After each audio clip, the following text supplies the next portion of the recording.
Hello, I'm going to do something on Kamikaze, the poem Kamikaze, to help you with your literature. Paper 2, because literature paper 2 is now going to become basically a poetry paper, because remember, we're not doing Curious Incident. So what we're going to do is I'm just going to talk you through some of the themes and the ideas about Kamikaze. Now, most people, I think that Kamikaze is a poem about a kamikaze pilot, and it is. And it is a poem about a kamikaze pilot. And if you can remember, that a kamikaze pilot was a pilot who was basically indoctrinated during the World War II by the Japanese government. And there was a lot of propaganda. And the idea was that if you were a kamikaze pilot, then you were very much honoured by society, and you were honoured by the people in your family and the culture of Japan, because it was a great honour for you to die for your country. They're kind of like a warrior race in the idea of this death for a just cause is honourable. So that was what a kamikaze pilot was. Now, there's a lot of people who would suggest that this is a poem about war. And yes, you can argue that it's a poem about war. You could suggest that the main character is a kamikaze pilot, and he is flying and he turns around. So you start off with this idea of the father embarked at sunrise with enough fuel for a one-way journey into history. They talk about the fact that he has a head full of incantations, shaved head full of incantations. So there's this kind of lexical field of the Japanese idea of war. And it's also about him turning around because he didn't want to die in that way. And then also it's a poem about the effects of war. He came back, but my mother never spoke to him again. And the neighbours too. They treated him as though he no longer existed. So in this instance, you've definitely got a poem about a kamikaze pilot and what he should have done and what he thought about, and then how he was treated once he comes home. So yes, it is a poem about war, and it's a poem about the effects of war, and it's a poem about the Japanese culture during the war. So you know, you can very much talk about him being a kamikaze pilot and being the main thrust of this poem. So if you get a poem about war or the effects of war, or people's response to war, of course you can talk about that. And this idea too, where it says only we children still chatted and laughed, till gradually we too learned to be silent. Very much the idea that because he did not fulfill his duty within the war, he became a pariah, because there's that nice link to the Merchant of Venice. And he was, you know, an outcast in society because he did not fulfill what he should have done within the war. However, it's not just a poem about that, and this is where you'll get the better marks. It's your ability to take a poem and make the links to other poems. So if you were going to do a poem and you were going to look at this in terms of the effects of war, you could look at, obviously a really good one to do is Remains, because they're both about what happened in the war and then the aftermath at home. So that's a really, really strong link if you think about the effects of war. You could look at Poppies, because it's both about how a family deal with the aftermath and the effects of the war. You could do Exposure, because they're both about the effects of war, but this one is about the effects of war afterwards. And also you can talk about, it's about the effects of war on his mental health, because he is very much like the soldiers in Exposure, in the fact that they sound like they don't believe in the war. And, you know, the soldiers in Exposure are basically dying because of the cold, and they have no choice. But the kamikaze pilot had a choice, and so he turned around and came back again. So they're nice poems that you can talk about if you're looking at the effects of war. However, you could argue that this is a poem about families, and actually the most important part of it, is not the kamikaze pilot, but it is the daughter who is actually telling the story. Now you might be thinking, well, it's not about her. Maybe the whole poem is about her, because if you have a look, if you look at it properly, it says her father embarked at sunrise, obviously her father.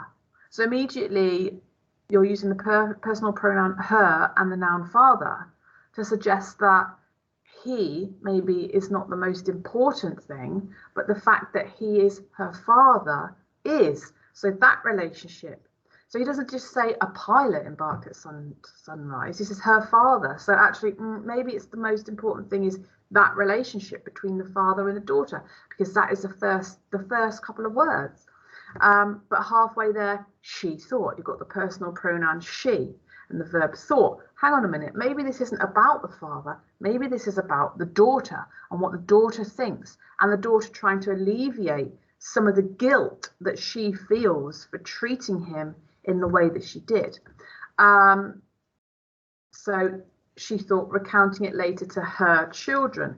So the verb recounting is her telling the story of. So she's telling the story of what happened to her father, and she's telling it to her children. Now, what I think is that you have the daughter who is growing up in a different culture to the war. And so her father, she treated her father, she believes, quite terribly because she didn't talk to him again. But she only did that because she learned about it. So if you have a look down here, only we children, so she uses the noun children. The noun children suggests innocence. It makes you think that actually maybe, you know, she didn't believe in the Japanese culture at that time because she was not indoctrinated to it, and she was just a child and she was innocent.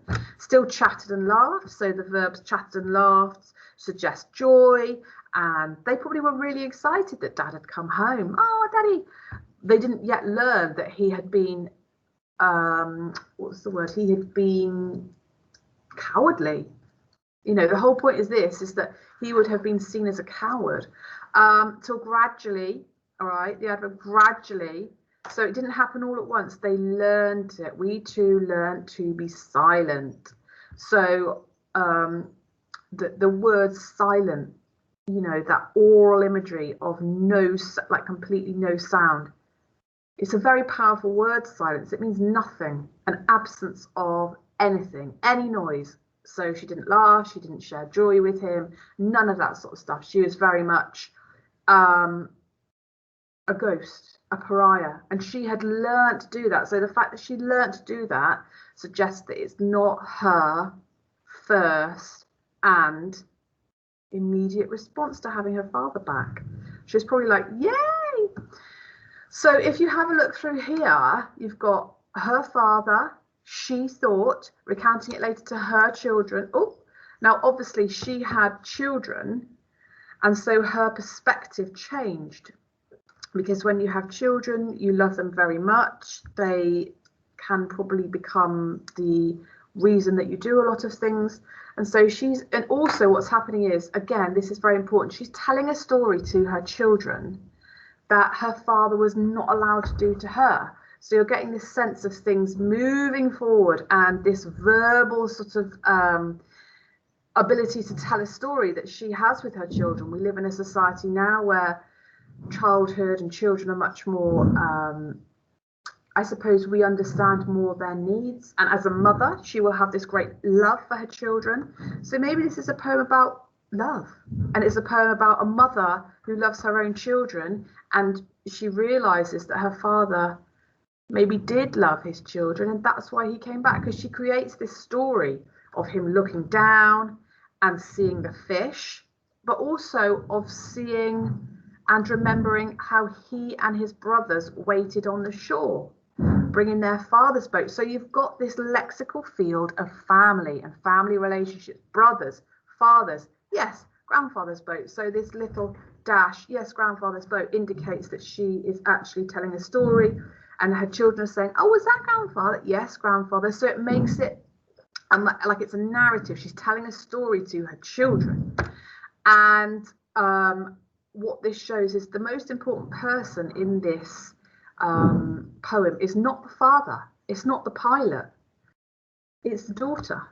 It's the daughter. And it's all about, if you're going to answer this question about effects of war, what you can talk about is the effects of this poem are that it's generational, and what happens in the war to this generation you know, is carried on for many generations. So she is still feeling guilt at the way that she treated her father. And though he came back, my mother, again, the lexical field of the family, never spoke to him again. So the finality of the word never and the verb spoke. So you're getting a sense that this was, you know, basically the end of his life as he knew it. And again, the comparisons, the nouns, neighbours, so that extended family, this sense of community that he lost very much. Till only we children still chatted and laughed, till gradually we too learned to be silent. And again, you know, the comparison between spoke, chattered, laughed, and never, silent. You get the sense of the father becoming a pariah in greater and greater amounts. You know, first of all, no adults spoke to him, but the children probably did. And then they learned to be silent. They learned that daddy was actually shameful and he was a coward. And sometimes she said he must have wondered which had been the better way to date. You know, what is the most important word here? Is it she or is it he? She said. She's only imagining this.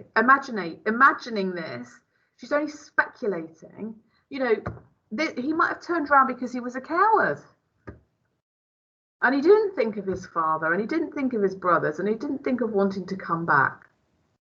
You know, she is only speculating. She's imagining what had happened. So yes, of course, you can talk about this poem being about war. 100%. It's all about the Kamikaze pilot and what he did and da-da-da-da. But it's not just a poem about war. Actually, I think it's a lovely poem about family and the effects of family. And you can talk about this poem. The whole poem is about guilt. So it's a poem about strong feelings because it's a poem about guilt. It's a poem about family relationships. It's a poem about change. Okay, so it's a poem that is so much more than war. That's all it is. It's all about war. So I hope that you've enjoyed that. I'll be doing quite a few more of these.